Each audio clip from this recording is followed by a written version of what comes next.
Business करेंगे या job? जब भी हम अपने करियर की डायरेक्शन डिसाइड कर रहे होते हैं, ये पहला क्वेश्चन होता है जो हमारे दिमाग में आता है।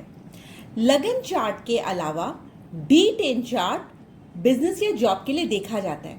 उसके अलावा हम D60 चार्ट भी देखते हैं, बट हम D9 चार्ट की इंपॉर्टेंस को इग्नोर बिल्कुल नहीं कर सकते। जो जॉब के लिए रिस्पॉन्सिबल प्लैनेट होता है वो होता है सैटर्न, शनि। शनि जो कि सेवा को दर्शाता है। बिजनेस यानी बुध, ये हमारे बिजनेस का कारक होता है।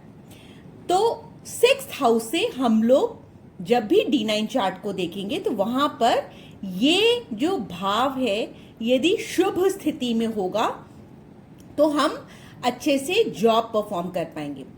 यदि 7th हाउस D9 चार्ट में अच्छी स्थिति में होगा तो हम अपने बिजनेस में ग्रो करेंगे।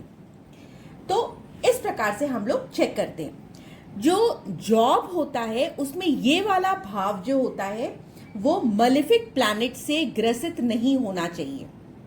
यहां पर यदि मलेफिक प्लैनेट्स बैठ जाएंगे या कोई मलेफिक कॉम्बिनेशन बन जाएगा, मान लिया जैसे 6th हाउस लॉर्ड, जैसे इसमें बुध है, बुध यहीं पर बैठा हुआ है, तब तो अच्छा। लेकिन यदि यहां पर मंगल, 8th हाउस का लॉर्ड कौन है? मंगल। मंगल आकर के यहां पर बैठ जाए तो ये एक कॉम्बिनेशन खराब हो जाता है। 6, 8 और 12 ये जो त्रिक भाव है ये परेशानी क्रिएट करने वाले भाव होते हैं। और शुभ भाव कौन से होते हैं? शुभ भाव होता है त्रिकोण भाव 1, 5 और 9 और केंद्र भाव 1, 4, 7, 10, ये सेंटर भाव होते हैं कुंडली के। तो अच्छे भाव कौन से हुए? 1, 4, 7, 10 और 1, 5, 9। 1 इसमें कॉमन रहेगा, ठीक है। तो जब 6, 8, 12 भाव का स्वामी यदि इस वाले भाव में आकर के बैठ जाए, आपको स्वामी अभी तक पता होने चाहिए कि कौन से नंबर की राशि कौन से लॉर्ड को, कौन से ग्रह को दर्शाती है। तो जैसे 8 नंबर है, मंगल है, मंगल यहां आकर के बैठ जाए। 12 नंबर का जो स्वामी होता है वो जुपिटर होता है, गुरु होता है, वो यहां आकर के बैठ जाए। तो यदि 6th हाउस में मलेफिक कॉम्बिनेशन बन रहा है, जैसे 8th हाउस लॉर्ड या 12th हाउस लॉर्ड आपका 6th हाउस में आकर के बैठ जाए तो दिक्कत होती है। यदि इस वाले भाव का संबंध 2nd हाउस के साथ बन जाए, मलेफिक प्लैनेट्स के एस्पेक्ट में राहु केतु वगैरह कुछ आ जाए तो भी दिक्कत होती है। हम कहते हैं कि इस इंसान, ये हम D9 चार्ट में देख रहे हैं, इस व्यक्ति के लिए जॉब सुटेबल नहीं है। क्योंकि यदि यहां पर सूर्य आके बैठ गया तो आपकी ईगो ड्रिवन कन्फ्लिक्ट्स हो जाएंगे। यहां पर आपको जॉब रिलेटेड चैलेंजेस देखने को मिलेगी, स्ट्रगल्स देखने को मिलेंगे, कन्फ्लिक्ट्स देखने को मिलेंगे, जॉब इंस्टेबिलिटी होगी, आपको बहुत जल्दी जल्दी जॉब चेंज करना पड़ेगा, स्ट्रेस बहुत ज्यादा रहेगा और जिसकी वजह से आपकी हेल्थ अफेक्ट होगी, आपके एनिमीज आप पे हावी रह सकते हैं। ये हम D9 चार्ट की बात कर रहे हैं। जो D9 चार्ट होता है वो हमारे लगन चार्ट का, मान लिया ये हमारा लगन चार्ट है, तो लगन चार्ट में जो 9th हाउस होता है ये उसका डिवीजन होता है, ठीक है। तो यदि हमारे को जॉब देखना है तो हम लोग 6th हाउस देखेंगे, बिजनेस देखना है तो 7th हाउस देखेंगे। यदि D9 चार्ट में विष्णु लक्ष्मी योग बन रहा है, विष्णु लक्ष्मी योग क्या होता है? जब बुध और शुक्र एक साथ बैठे हों और किसी अच्छे घर में, अच्छे घर में मतलब जहां पे मैंने ये मार्क कर रखा है 1, 4, 7, 10, 5, 9, इन सब में कहीं आपका बुध और शुक्र एक साथ आकर के बैठ जाए तो आपके लिए, बिजनेस के लिए अच्छा रहता है। ये केंद्र भाव हो गए और ये त्रिकोण भाव हो गए, इसमें आकर के बैठ जाए। या 1-7 एक्सिस बना रहे हो, बुध शुक्र को देख रहा हो। 1-7 एक्सिस क्या है? बुध यहां बैठा हो, शुक्र यहां बैठा हो, शुक्र यहां बैठा हो, बुध यहां बैठा हो, 1-7 एक्सिस बना रहे हो, तब भी ये बिजनेस में आपके लिए लाभकारी होता है। अब आप लॉर्ड्स यानी स्वामी देखिए, यदि 6th हाउस का लॉर्ड किसी अच्छे घर में प्लेस्ड है, यदि ये 6th हाउस का लॉर्ड किसी अच्छे घर में प्लेस्ड है, मान लिया 1, 4, 7, 10, 5, 9 इन सब में प्लेस्ड है, तो आपकी नौकरी में प्रोग्रेस होगी। यदि यही 6th house Lord 6th house में ही है तो भी अच्छा। लेकिन यदि 6th हाउस लॉर्ड 8th में चला गया, अब जैसे ये बुध है, कहां चला गया? यहां चला गया, बुध 12वें घर में चला गया, तो या फिर उस पर किसी मलेफिक प्लैनेट्स की दृष्टि आ गई, या वो किसी मलेफिक प्लैनेट्स के साथ बैठ गया, तो जॉब में दिक्कत ही दिक्कत होगी।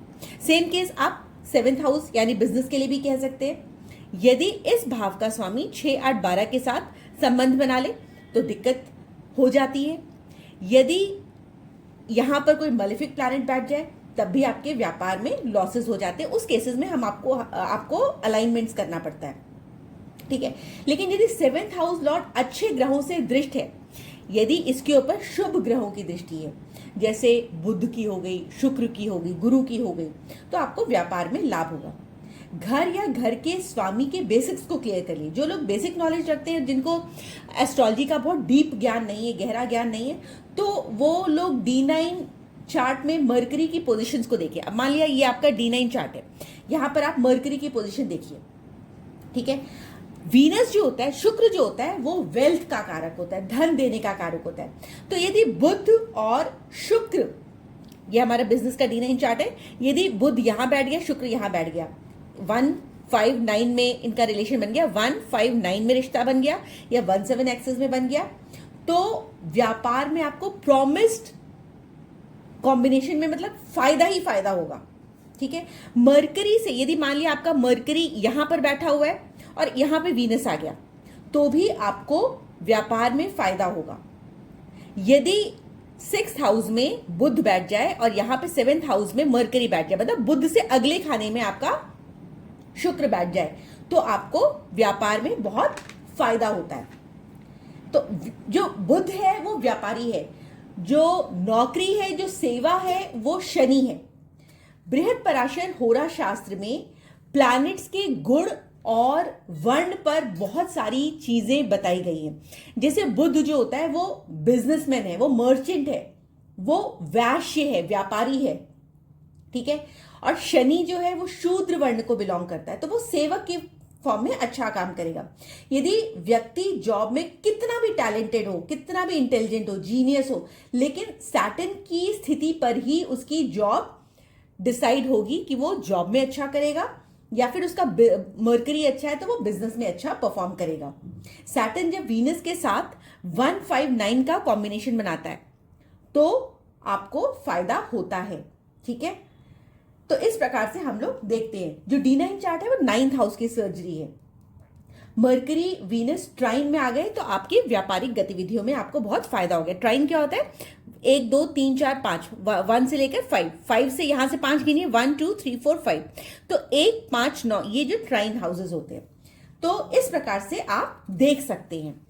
यदि आपको मेरी ये वीडियो पसंद आई हो तो प्लीज लाइक करिए, शेयर करिए एंड सब्सक्राइब करिए। Thank you so much.